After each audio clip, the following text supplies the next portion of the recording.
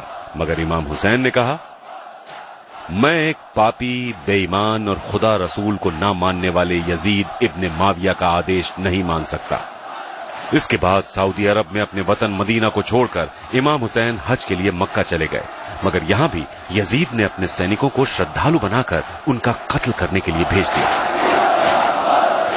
چونکہ مکہ میں خون خرابہ حرام ہے، لہذا جیسے اس بات کا پتہ امام حسین کو چلا تو انہوں نے اپنے پریوار اور قریبیوں کے ساتھ مکہ چھوڑ دیا، مگر یزید کی فوج نے انہیں عراق کے کربلا میں گھیر لیا۔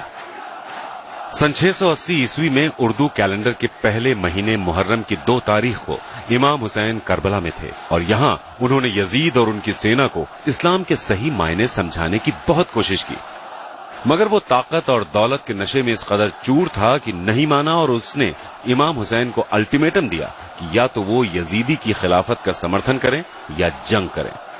حسین جنگ نہیں کرنا چاہتے تھے کیونکہ انہیں اپنے نانا محمد صاحب سے یہ سیکھ ملی تھی کہ اسلام جنگ کا نہیں محبت کا نام ہے۔ یزید نے امام حسین پر دباؤ بنانے کے لیے ان پر نہر سے پانی لینے کی پابندی لگا دی، جس سے حسین کے کنبے میں موجود چھوٹے چھوٹے بچے اور بوڑھے اور عورتیں پیاس سے تڑپ اٹھے۔ 3 دنوں تک انہیں بھوکا پیاسا رکھا گیا اور اسی حالت میں جبرن جنگ کرنے کے لیے مجبور کیا گیا۔ تب امام حسین نے یزید سے خدا کی عبادت کی ایک رات مانگی جسے عاشورہ کی رات کہا جاتا ہے، جس کے بعد محرم کی 10 تاریخ کو کربلا کی جنگ ہوئی۔ ایک طرف یزید کی قریب 1 لاکھ کی فوج تھی تو وہیں دوسری طرف امام حسین کے کنبے میں صرف 72 ایسے لوگ تھے جو جنگ میں شامل ہو سکتے تھے، باقی یا تو مہلائیں تھیں، بچے تھے یا بیمار تھے۔ امام حسین اور ان کے تمام 71 ساتھیوں کو بڑی بے رحمی سے قتل کر کے ان کے سروں کو جسم سے الگ کر دیا گیا۔ یزید کے 1 لاکھ کے لشکر نے جن 72 لوگوں کو مارا ان میں 6 مہینے کے بچے علی اصغر کے ساتھ ساتھ کم عمر کے بچے اور بوڑھے بھی تھے، جس کے بعد ان کے خیموں کو جلا دیا گیا۔